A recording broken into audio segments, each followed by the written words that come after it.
Do espaço, a Terra parece um paraíso de paz, um lugar onde existe água e vida.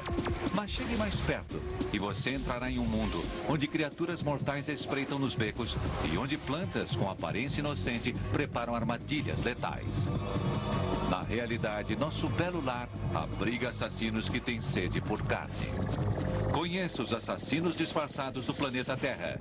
Todos eles feitos para matar.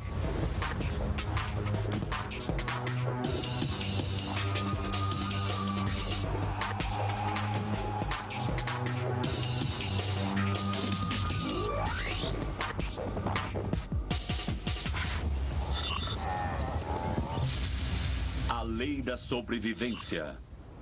Disfarces fatais. Faça uma viagem de foguete e você vai ver que a Terra é um mundo azul esverdeado. A água cobre 70% da superfície do planeta, mas por baixo da beleza superficial de nosso planeta escondem-se animais assassinos. No Atlântico Norte existe um dos maiores habitats intactos do planeta, o Mar de Sargassos. Aqui é o lar de um dos carnívoros com a aparência mais improvável do mundo. Ele parece um saco plástico à deriva no oceano. É o manowar português, Physalia physalus. Ele não é um animal apenas, é uma colônia de reprodução. O sino flutuante é um guarda-chuva que cobre uma cidade marinha de milhares de criaturas vivas.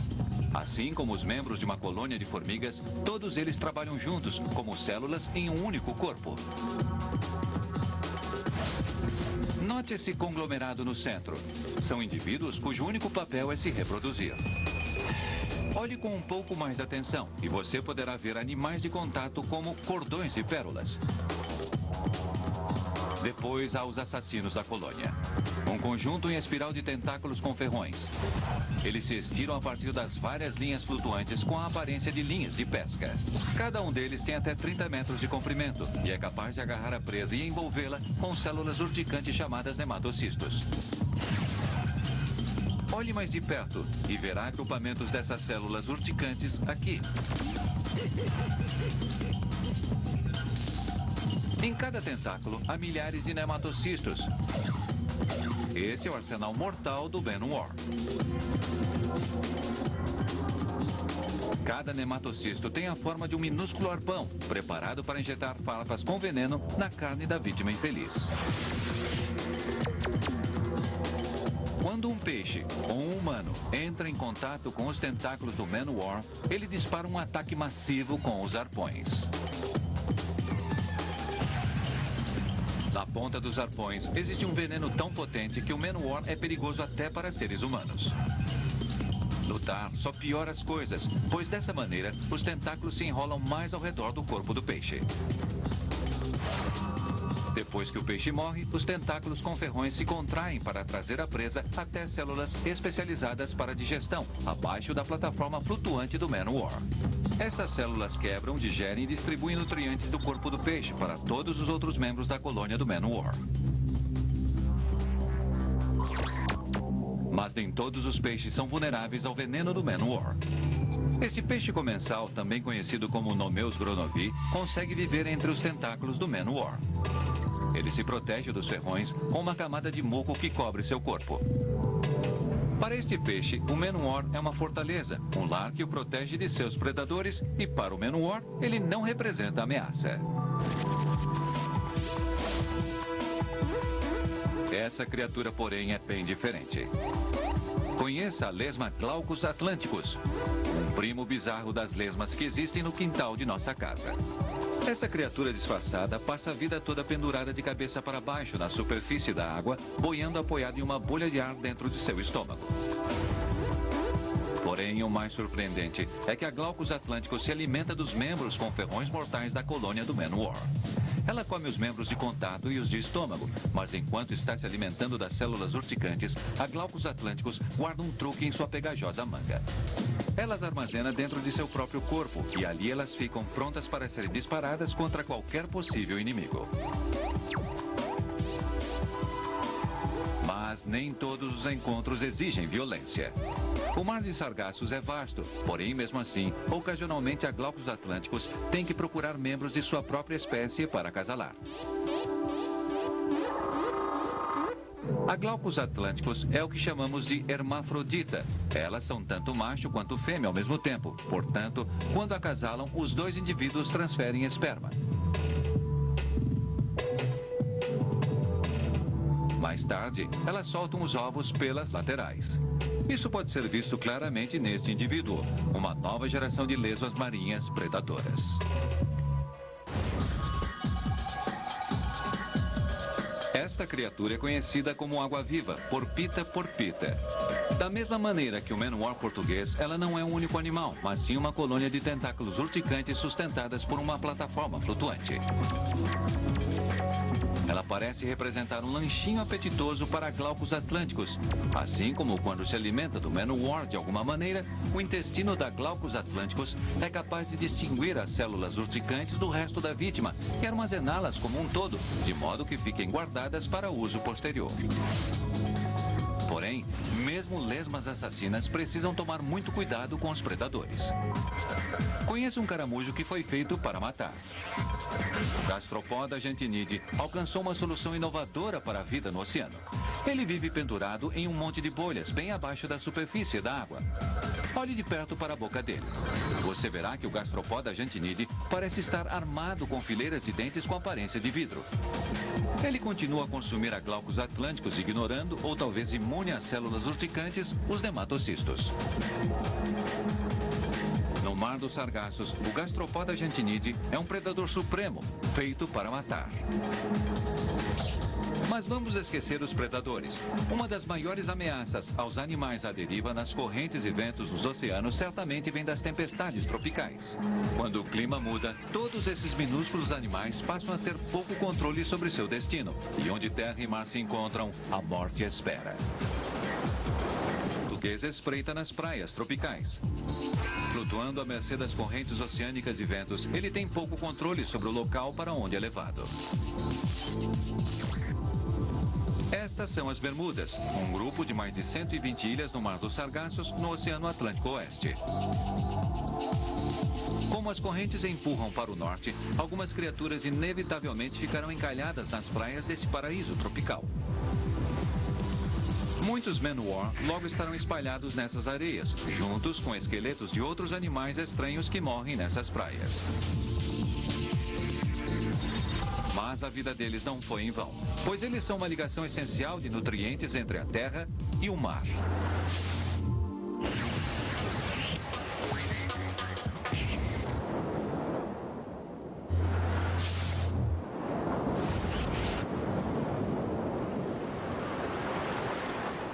Os primeiros a chegar para o banquete são as aves como o maçarico solitário, Arenaris colopacide. Ter esta visão de cima ajuda a localizar o jantar de uma boa distância. Os caranguejos vêm logo depois. Um caranguejo da areia escava a areia próxima à água à procura de corpos de animais que ficaram à deriva no mar. Depois que é trazido para a praia, o man-o-war português não tem nenhuma chance de escapar.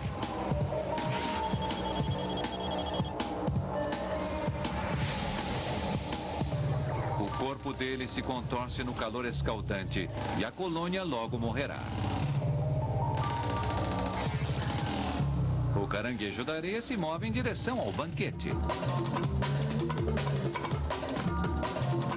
Enquanto o caranguejo da areia procura alimento na praia, outro caranguejo se concentra em subir nas rochas. Este é o caranguejo Percnon gibesi. Ele evoluiu para procurar alimento no meio das rochas da praia, perto de onde as ondas quebram. Seu corpo achatado permite que se abrigue em fendas apertadas nas rochas, e a julgar por essas imagens, isso pode evitar que o caranguejo seja levado pelas ondas.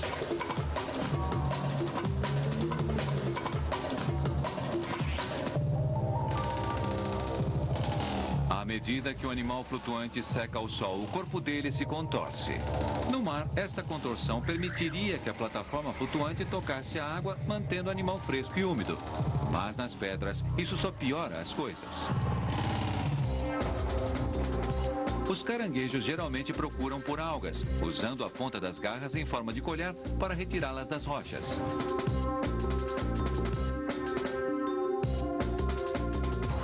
O corpo topo do Manowar é um verdadeiro banquete.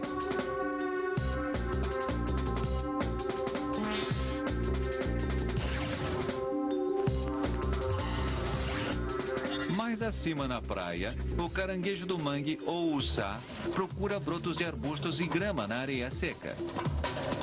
Descendente do caranguejo aquático, esse caranguejo terrestre precisa retornar ao mar para botar ovos, dos quais sairão larvas feitas para matar.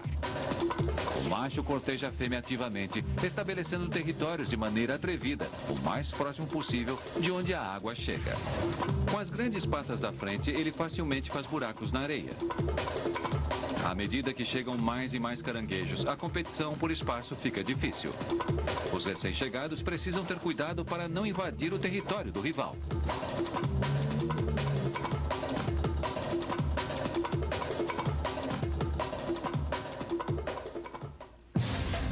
Quando a noite cai, a fêmea do caranguejo marcha para o mar em direção à parte rasa, onde ela porá os ovos.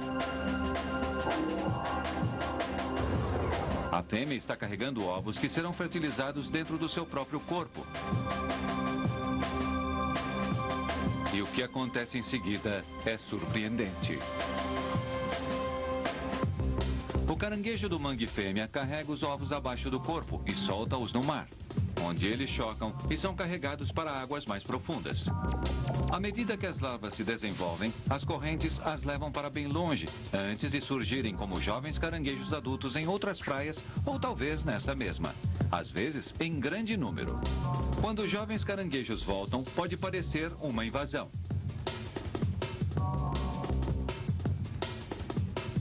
Dê uma boa olhada na superfície do mar. Você vai ver que ela está coberta com a pele da casca dos ovos dos caranguejos.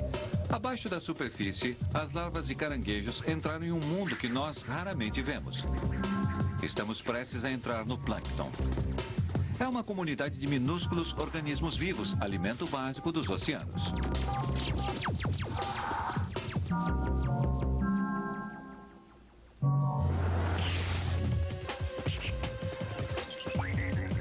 O mundo do plâncton está repleto de criaturas microscópicas feitas para matar.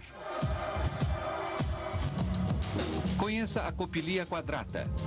Essa minúscula assassina come bactérias e outros organismos unicelulares. Aqui podemos ver claramente as lentes gigantes de seus olhos.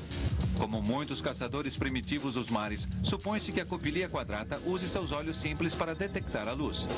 Uma criatura do plâncton feita para seguir sua presa. Algumas criaturas começam a vida como ovos e larvas no plâncton, enquanto outras passam a vida inteira nesse ambiente. Fazendo lembrar uma alfineteira em miniatura, essa criatura usa seus tentáculos grudentos para pegar larvas de caranguejo e outras presas menores.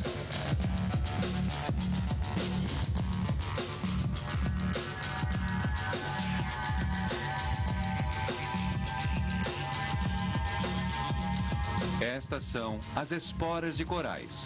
Um dia, elas poderão retornar à praia para começar um novo Recife.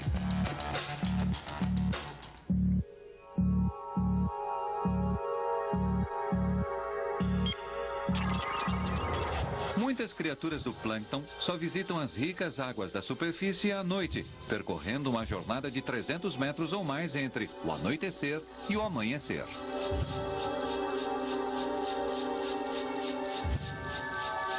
Nesta imagem, fica claro que o plâncton abriga muitos predadores e que é um lugar onde os carnívoros se apresentam em várias formas e tamanhos.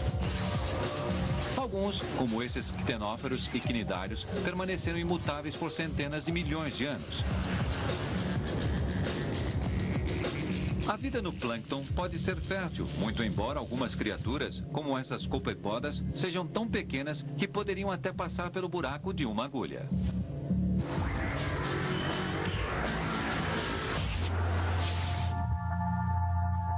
O Mar dos Sargassos é um dos maiores habitats intactos do mundo e recebeu esse nome por causa dessa planta. Este é o sargasso, um tipo de alga marinha flutuante, também conhecida como pleuston.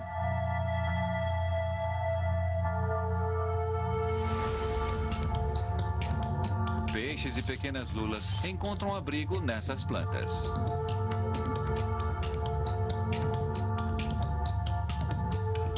Essas algas ficam boiando na superfície, sustentadas por plataformas cheias de gás.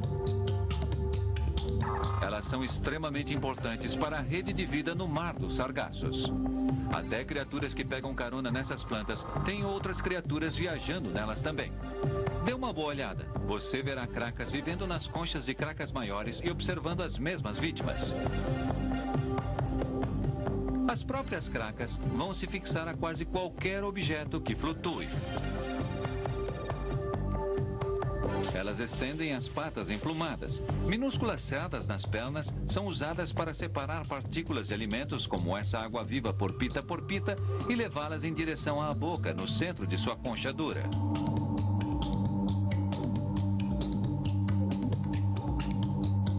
Uma minhoca com cerdas vive ao longo das conchas das cracas, dividindo o mesmo alimento.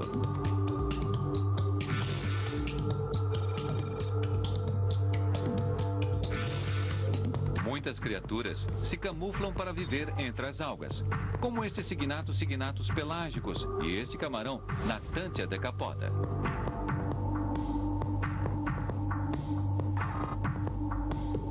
Os caranguejos evoluíram para nadar em mar aberto, no caso de perderem o equilíbrio.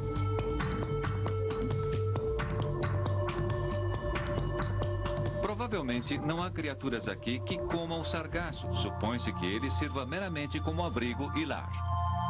Pense um momento. Nenhum marinheiro náufrago comeria seu próprio bote salva-vidas. Comeria? O mar dos sargassos também é o lar de um mestre do disfarce, o peixe-sapo ou peixe do sargaço. Olhe essas barbatanas. Elas agem como pés, de modo que o peixe pode caminhar sobre as algas.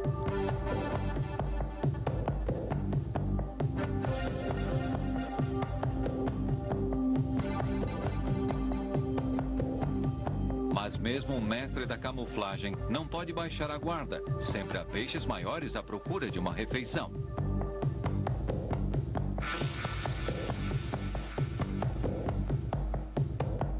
O peixe-sapo é canibal. Ele fica feliz em comer filhotes de sua própria espécie. Outro peixe usa o sargaço como abrigo para seus ovos. Esses peixes voadores usam as algas como berçário. As larvas desse peixe são literalmente amarradas ao sargaço por cabelos parecidos com seda.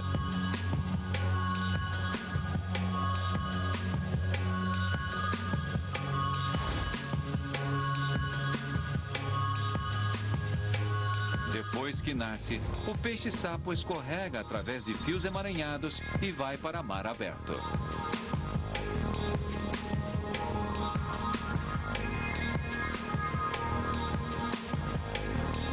A superfície de vegetação do sargaço forma uma base bem-vinda para uma comunidade inteira de vida em miniatura.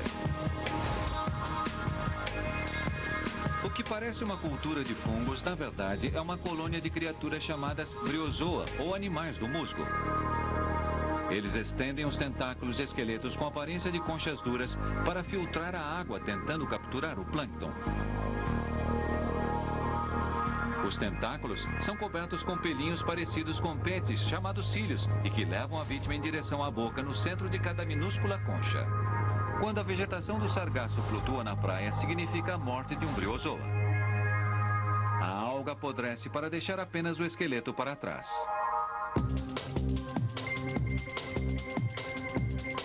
Esta anêmona do mar parece fazer uma torre sobre a briozoa quando está filtrando a água para procurar plâncton como esses copepodos.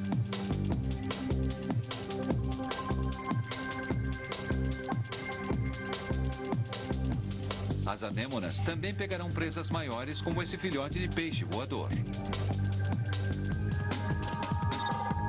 Mesmo no mundo dos que nasceram para matar, existem os predadores dos predadores. Esta minúscula lesma do mar é uma assassina formidável.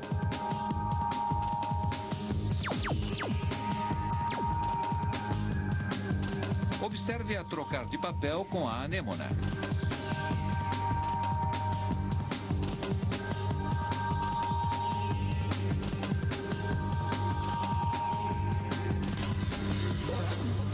Aqui há caranguejos que se alimentam de briozoa.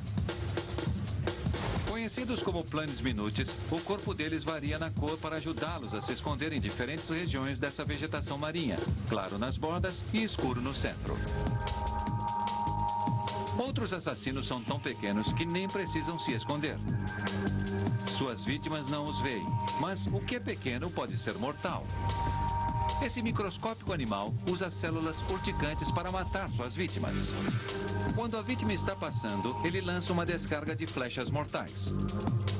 A ponta dessas células urticantes tem farpas para evitar que a vítima escape enquanto o veneno faz efeito.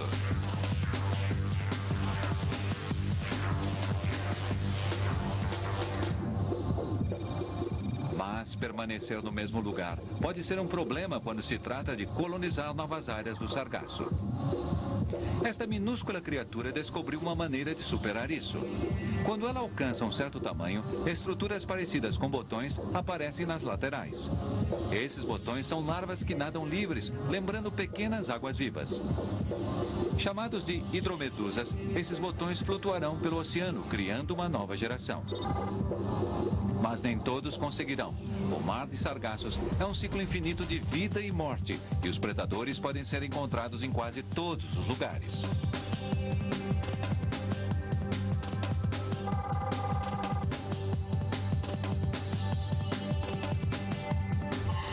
Juntas, as criaturas do mar de sargassos formam uma comunidade muito complexa.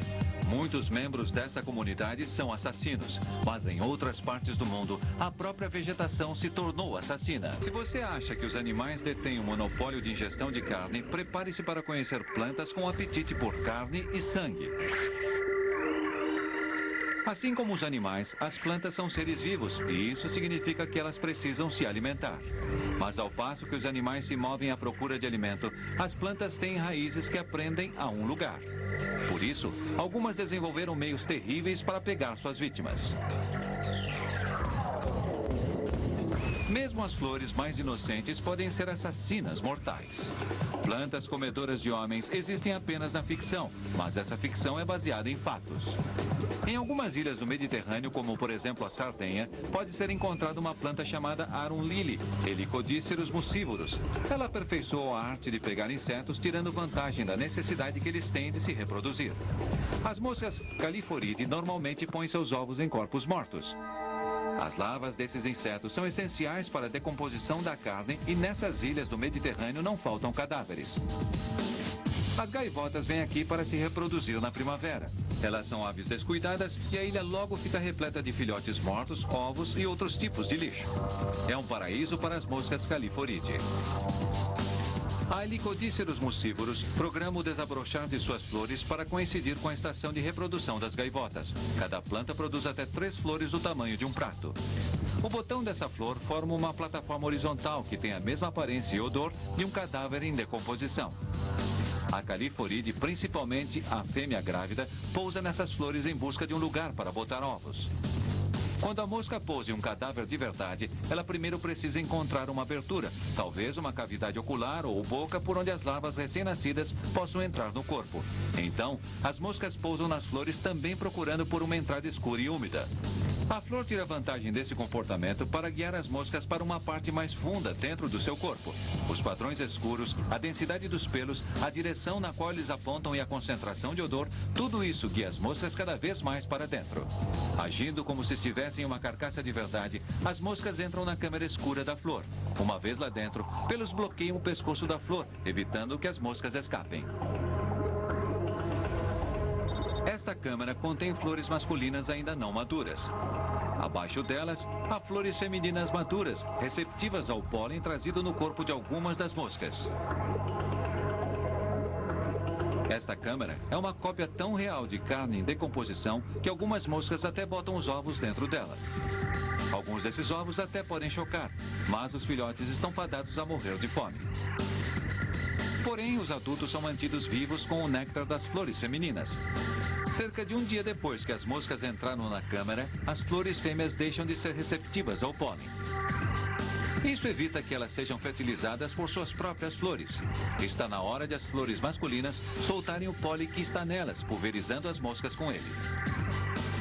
Os pelos com a aparência de barrinhas que estavam bloqueando o pescoço da flor agora murcham e, embora muitas moscas morram por causa da superlotação, estas prisioneiras sobreviveram e escalam a flor livremente. Grogues e amarelas por causa do pólen, algumas moscas, desesperadas para botar ovos, encontram seu caminho dentro da câmara da flor de outra planta, polinizando-a durante esse processo. A Helicodíceros mucívoros pega insetos para ajudá-la na sua polinização. Apenas algumas moscas morrem no processo, mesmo assim por acidente. Porém, existe uma flor que é mais eficiente na morte de seus prisioneiros.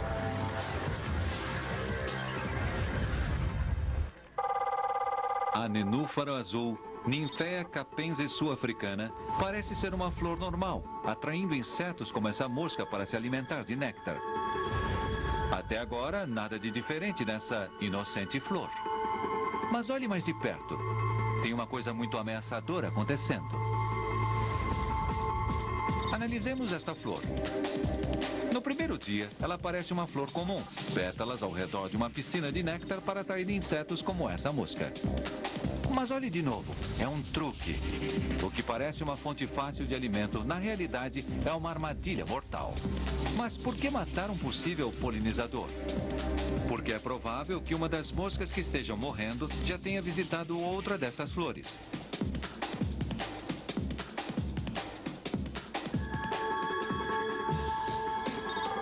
O pólen desce do corpo morto da mosca para antenas masculinas na câmara de fertilização da flor logo abaixo. Atraindo moscas com a promessa de alimento, a planta maximiza suas chances de receber pólen de uma flor diferente de sua própria espécie. Chega o segundo dia. A planta selará sua câmara de fertilização e outras moscas poderão visitá-la em segurança. Mas alimento em forma de isca não é prometido só pelas flores. Talvez uma das plantas carnívoras mais incomuns seja a bolsa de pastor, Capsella bursa pastores. Nesse caso, as carnívoras são as sementes. Elas secretam toxinas de um odor adocicado que atraem animais que vivem na terra, grudando neles como se fossem cola, matando-os e possivelmente digerindo o corpo deles em busca de nutrientes. Uma semente que pode matar realmente é uma coisa muito estranha, mas ela mata por uma razão. Digerindo sua vítima, supõe-se que a semente seja provida com uma rica fonte de nutrientes que a ajudarão a germinar com sucesso. As sementes da bolsa de pastor devem ser os carnívoros mais improváveis da natureza.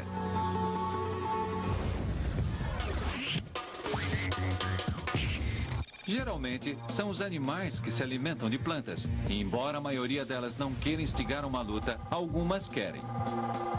Algumas plantas têm toxinas nas folhas para dissuadir possíveis predadores. Outras tiram suas folhas do caminho, escondendo-as o melhor que podem. E outras estabelecem relacionamentos com animais como a acácia e a formiga. A planta fornece um lar para a formiga dentro de seus espinhos ocos. Devolvendo o favor, as formigas removem animais que poderiam atacar o corpo da planta.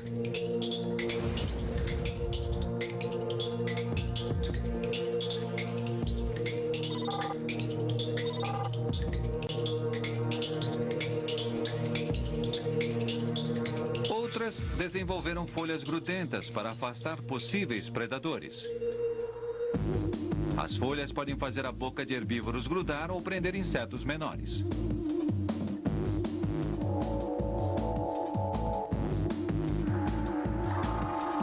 Uma planta parecida cresce na região do Cabo, na África do Sul. O nome dela é Horridula horridulácea dentati ou Horridulácea gorgonias. Os açúcares são secretados dos pelos em todo o corpo da planta para prender e matar predadores. A horídula usa isso para defesa. Ela não recebe nenhum nutriente de suas vítimas. Mesmo assim, ela é verdadeiramente uma planta feita para matar. Como sempre acontece na natureza, alguns animais encontram um meio de explorar a situação. Eles vivem entre os pelos pegajosos da Horridulácea dentati, vasculhando o local à procura das vítimas dessa planta.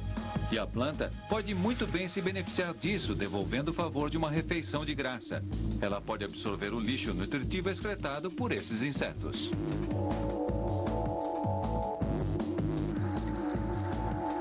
Matar matar é uma coisa, mas e se as plantas trocarem de papel com os animais? E se elas puderem comer seus atacantes? Estamos para conhecer plantas que comem carne, com toda certeza, um dos carnívoros mais improváveis do planeta. Essas plantas são chamadas de pinguícula e demonstram que folhas grudentas não são usadas só para a defesa. Da mesma maneira que as Rhoriduláceas dentati, as folhas dessa planta são cobertas com açúcares grudentos para pegar pequenos insetos, mas essa similaridade termina por aqui. A pinguícula também secreta enzimas que decompõem o corpo de suas vítimas, assim a planta pode absorver nutrientes. A rainha das armadilhas pegajosas é a Droseraceae. Existem mais de 100 dessas espécies no mundo todo. Os brotos grudentos dessa planta não oferecem escapatória a um animal que se arrisca a passar por cima delas.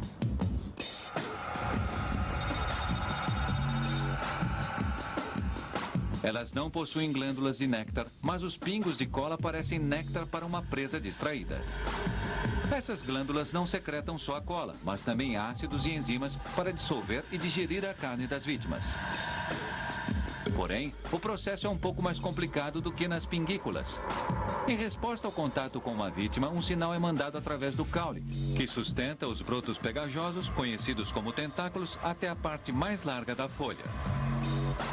Este sinal ativa mais tentáculos, que geralmente tornam a vítima indefesa. Enquanto criaturas muito grandes conseguem se livrar, para a maioria lutar só piora as coisas, pois o corpo delas entra em contato com mais cola.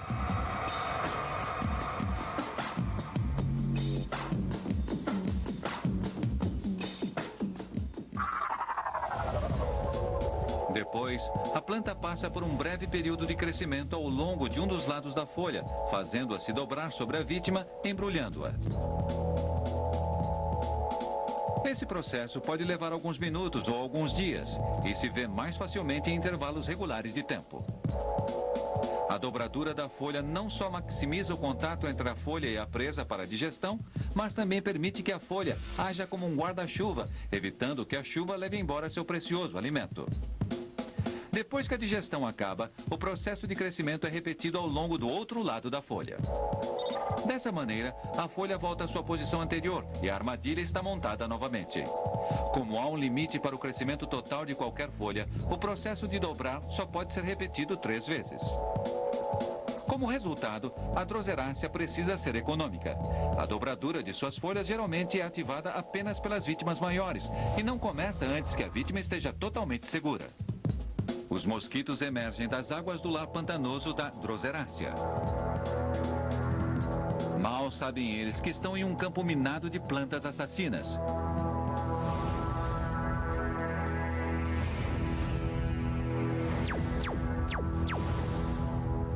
Eles serão presas fáceis. A primeira refeição dessa planta também será a última do mosquito.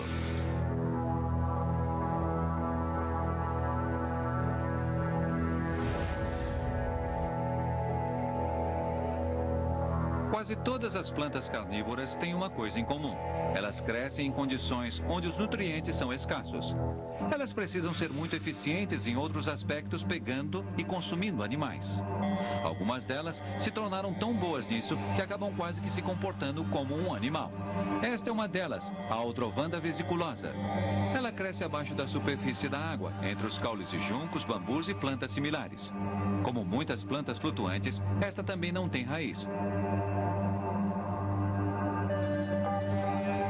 Portanto, ela precisa ganhar sua sustentação de fontes incomuns e evoluiu para capturar pequenas presas aquáticas como essa anomopoda. As anomopodas são comuns, dá até para ver os filhotes dentro do corpo delas.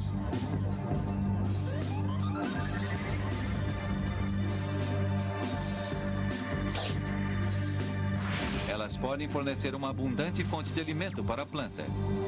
Existem pequenos pelos ativadores nas bordas da armadilha. Em plantas mais jovens, apenas um toque em um único pelo é suficiente para preparar a armadilha, enquanto que em plantas mais velhas e menos temperamentais, sejam exigidos repetidos estímulos. Primeiramente, os 2 lóbulos da armadilha se fecham de modo que os dentes fiquem travados juntos. A seguir, os lóbulos formam um selo e toda a água que está na parte de dentro é expelida. Em seguida, glândulas digestivas especializadas secretam o ácido para decompor a vítima. Essas mesmas glândulas também absorvem nutrientes.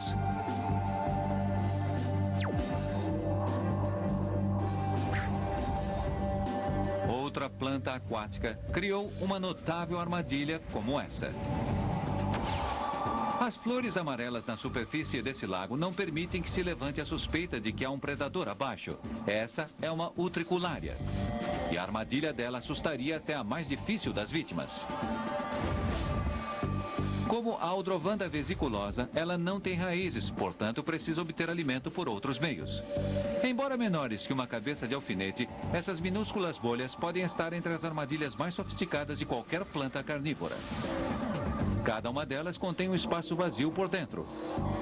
Acima da entrada da armadilha fica uma porta articulada e em direção ao fundo ficam pequenas cerdas que formam o mecanismo de gatilho. Quando essas cerdas são tocadas, o ar é expelido e a água e a vítima são sugadas para dentro.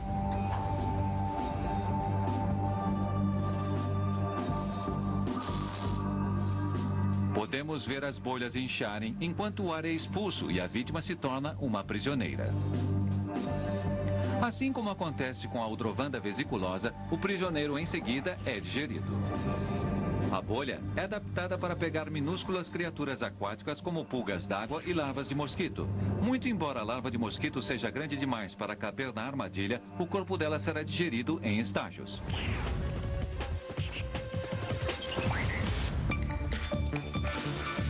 Muitas plantas carnívoras usam suas folhas para pegar uma vítima através de meios passivos. Podemos ter uma ideia de como esse comportamento pode ter evoluído a partir dos estudos sobre a Dipsacus. Para evitar que insetos subam e comam seu caule, ela desenvolveu armadilhas aquáticas em folhas em forma de balde especialmente desenhadas. Mas embora a Dipsacus tenha sido feita para matar, ela não tira nenhum nutriente de suas vítimas. Mesmo assim, esta planta deu um grande passo para se transformar em uma devoradora de carne.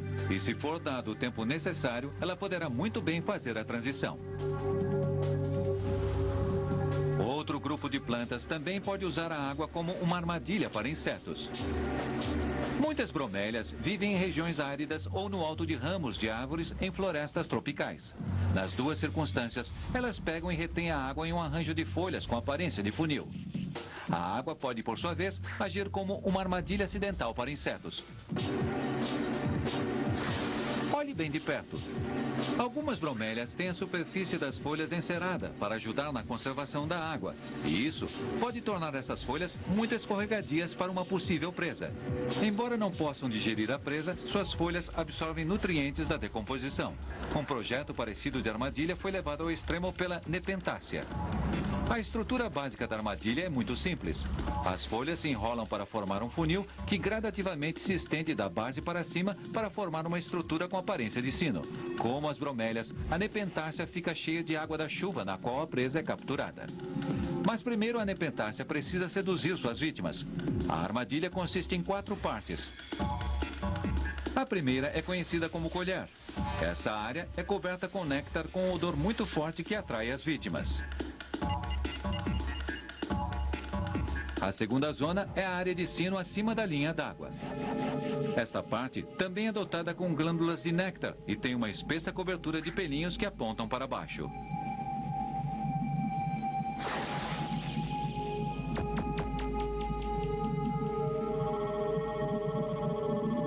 Aproximando, podemos ver que esses pelinhos evitam que o inseto consiga subir. Abaixo dessa, há uma terceira e macia zona, que oferece poucas chances de equilíbrio, mesmo para essa vespa, que tem pequenas pinças nas patas. Finalmente, uma série de pelinhos pontudos e afiados, apontando para baixo, evitam que a vítima escape. Então, a vespa perde a adesão e cai na água abaixo dela.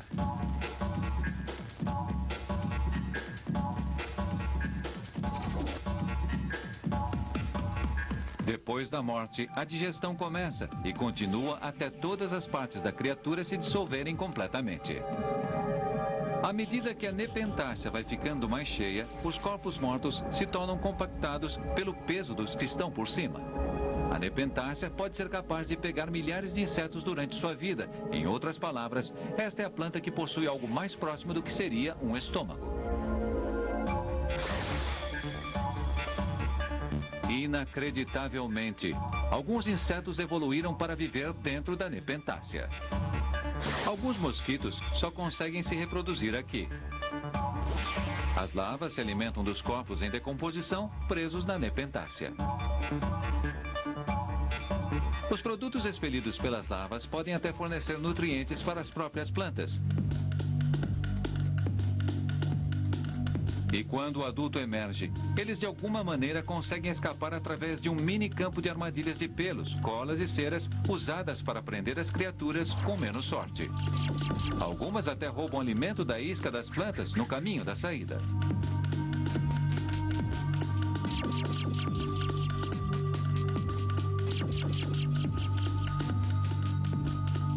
Cerácea garante uma refeição, mas há uma espécie ligada intimamente a ela e que age quase como um animal na hora de capturar sua vítima. Essa talvez seja a planta carnívora mais famosa de todas.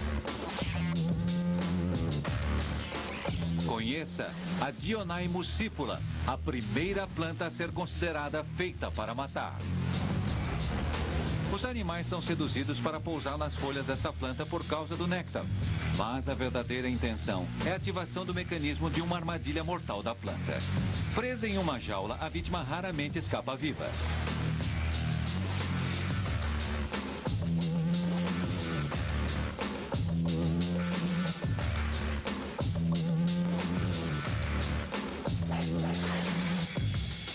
A chave para o modo como a armadilha da Dionaea muscipula funciona pode ser vista na superfície da própria armadilha.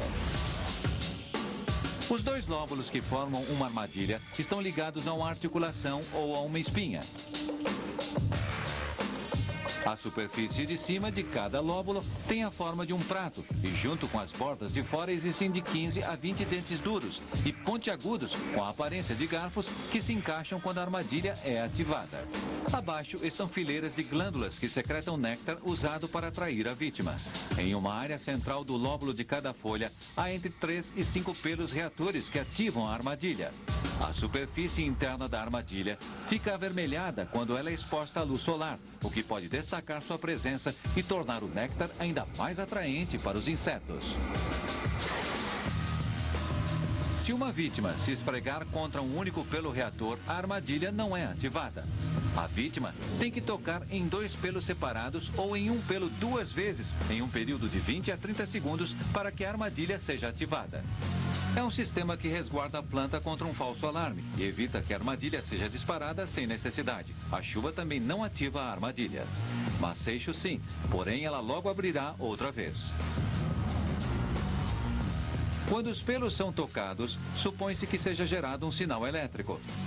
Isso pode ser o mais perto que qualquer planta tenha conseguido chegar de um impulso nervoso, que é a mais animal das reações. O sinal estimula uma mudança em diferentes partes da folha e ela se dobra.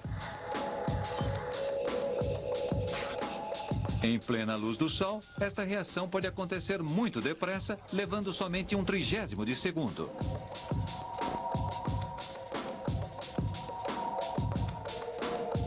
No final desse primeiro estágio de captura, os dentes da armadilha ainda permanecem ligeiramente entreabertos. Portanto, ao mesmo tempo que eles formam uma jaula que evita a fuga de insetos maiores, criaturas menores podem circular livremente. Isso acontece em benefício da planta. Como cada armadilha só pode ser usada 3 vezes durante a vida de cada folha, é vantajoso para a planta esperar que uma vítima maior seja pega antes que ela comece a digestão. A armadilha permanece fechada sem estar muito apertada por cerca de 30 minutos. Mas, se a presa for grande o suficiente, a armadilha se aperta firmemente ao redor do corpo da vítima, esmagando-a durante o processo. Agora a armadilha será selada bem apertada e a digestão pode começar. Quase que toda a superfície superior da armadilha é dotada de glândulas microscópicas. Essas glândulas digestivas, além de absorver os nutrientes que foram liberados, agora secretam ácidos e enzimas.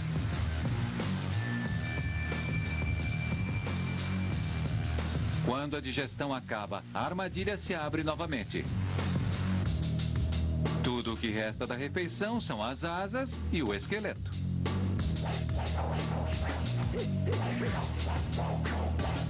Imagine isso, uma planta com um sistema nervoso que pode pegar e matar animais por trás das barras de uma jaula da morte.